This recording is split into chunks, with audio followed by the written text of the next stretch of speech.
सभी को नमस्कार। हम सब जानते हैं कि हर कहानी का जन्म जीवन के भीतर से होता है।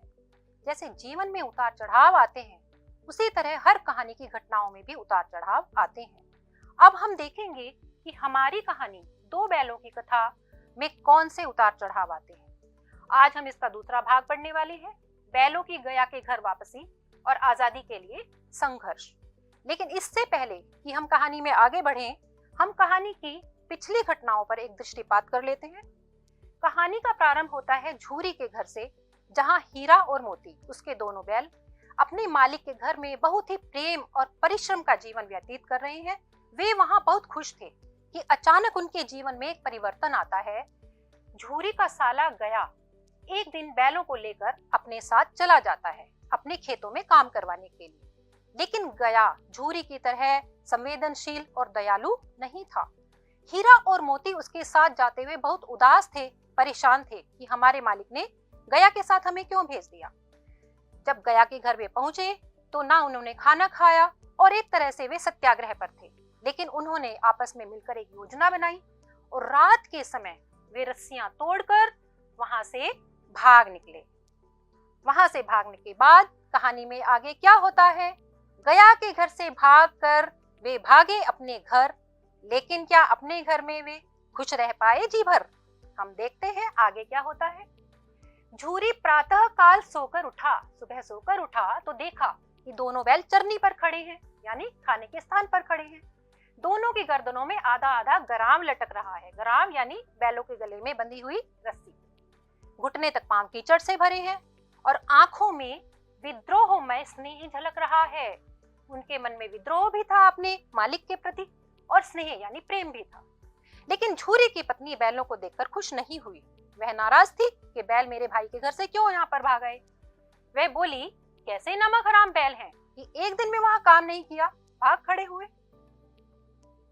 दूसरे दिन झूरी का साला गया फिर आ गया और हीरा मोती को उनके साथ फिर से जाना पड़ा। लेकिन इस बार वह उन्हें गाड़ी में जोत कर लेकर चला ताकि वे इधर उधर ना भाग सके। यहाँ पर हम समझते हैं कि मोती और हीरा के स्वभाव में अंतर था। मोती अधिक गुस्से वाला था और हीरा ज्यादा सहनशील था। वो मोती के गुस्से को नियंत्रण कर लेता था। तो रास्ते में मोती ने कई बार गाड़ी को खाई में गिराना चाहा, लेकिन हीरा ने उसे संभाल लिया। यहाँ उनके स्वभाव में अंतर देखते हुए कहानी में हम विचार करेंगे कि क्या स्वभाव और विचारों में अंतर होने पर भी आपस में मित्रता हो सकती है। हो सकती है। हम सब अलग अलग विचारों और स्वभाव वाले लोग होते हैं, लेकिन हम एक दूसरे के अलग स्वभाव और विचारों को अपनी कमजोरी ना बनाकर ताकत बना सकते हैं। हम अपनी कमजोरियों को दूर करके एक साथ मिलकर किसी एक बड़े उद्देश्य के लिए जीवन व्यतीत कर सकते हैं। एक दूसरे के विचारों का सम्मान करते हुए हम आपस में मित्रता बनाए रख सकते हैं। ये कहानी हमें यही सिखाती है। आगे कहानी पर चलते हैं। संध्या समय घर पहुंचकर गया ने दोनों को मोटी रस्सियों से बांध दिया और उनके सामने सूखा भूसा डाला, जबकि अपने बैलों को गया ने खली चूनी सब कुछ दी, अच्छा खाना दिया। यह देखकर हीरा और मोती बहुत दुखी थे और परेशान थे। वे एक तरह से सत्याग्रह पर आ गए और उन्होंने खाने की तरफ आंख भी नहीं उठाकर देखी। वे भूखे प्यासे खड़े रहे। बैलों की ये स्थिति देखकर, अर्थात उनके दुख को देखकर, उनकी परेशानी को देखकर पड़ोस की एक लड़की जो कि भैरों की बेटी थी, उसे बहुत दया आई। वह भी बहुत दुखी थी क्योंकि उसकी सौतेली माँ उसे मारती रहती थी। अपने दुख से बैलों के दुख की समानता देखकर उसके मन में आया कि मैं बैलों की कुछ सहायता करूं। उसने अपने खाने में से एक एक रोटी बचाकर उन्हें खिलाई। लड़की की इस दया को देखकर बैलों को भी उससे आत्मीयता हो गई। आत्मीयता यानी लगाव हो गया। एक रात उस लड़की ने क्या किया, चुपचाप दोनों बैलों की रस्सी खोल दी और उन्हें भागने के लिए आजाद कर दिया। जैसे ही बैलों को भागने का मौका मिला, वे बेतहाशा भागे। बेतहाशा यानी तेज गति से भागे। लेकिन तेज गति से भागने के कारण अपने सही रास्ते को नहीं पहचान पाए और जिस रास्ते से आए थे वहां से भटक गए। अब हम फिर से एक बिंदु पर विचार कर सकते हैं।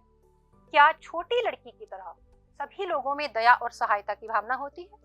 नहीं होती। इस कहानी में भी हमने देखा है, एक तरफ छोटी लड़की है, झूरी है, तो दूसरी तरफ गया भी है जो बहुत ही ज्यादा जालिम है और अत्याचारी है, बैलों को मारपीट करता है, उन्हें सूखा भूसा देता है।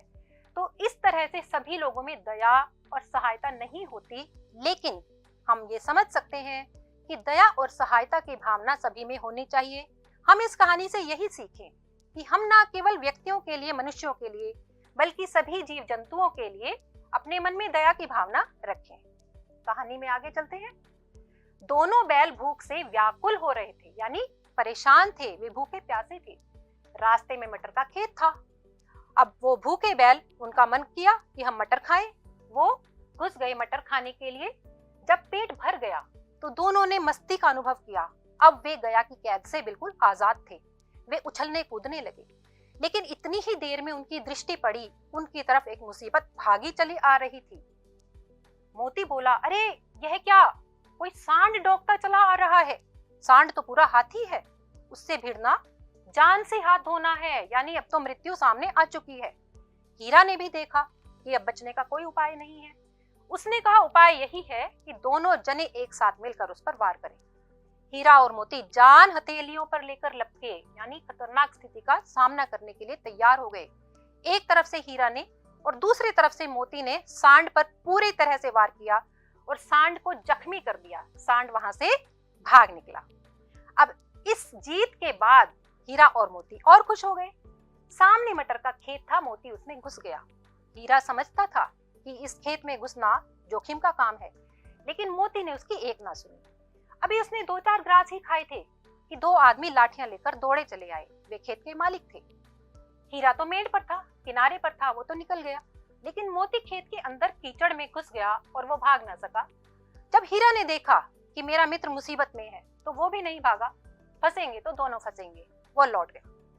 दोनों मित्रों को लोगों ने पकड़कर अगले दिन कांजी हाउस में बंद कर दिया। कांजी हाउस यानी मवेशी खाना, जहां पर आवारा जानवरों को बंद किया जाता है। तो यहां से उनकी एक दूसरी पराधीनता की यात्रा शुरू हुई, जहां से वे गया की कैद से आजाद होकर खुश थे। अब वे दोबारा से एक दूसरी कैद में पहुंच चुके हैं और आजादी के लिए संघर्ष उनका फिर से शुरू होने वाला है। आगे क्या होता है, कांजी हाउस से वे मुक्त हो पाते हैं या नहीं, ये तो हम कहानी के अगले भाग में पढ़ेंगे। अभी हम एक दृष्टि उन देशज शब्दों पर डालेंगे जो कहानी के इस भाग में आए हैं, जैसे चरनी, गराव, खलीचूनी, नौकना, मेड़ आदि। देशज शब्द स्थानीय बोलचाल की बोलियों के शब्द होते हैं जो हिंदी में प्रयोग किए जाते हैं। तो आज का हमारा पाठ यहीं समाप्त होता है। आपके लिए एक यहाँ पर गतिविधि दी गई है कि सांड का एक साथ मुकाबला करने की घटना से हमें क्या सीख मिलती है। क्या आपके जीवन में भी कोई ऐसा अनुभव हुआ जब आपने एक साथ मिलकर किसी मुसीबत का सामना किया हो? यदि ऐसा हुआ है तो अपने मित्रों के साथ चर्चा कीजिए। अगले वीडियो में हम आपसे फिर मिलेंगे। तब तक के लिए नमस्कार।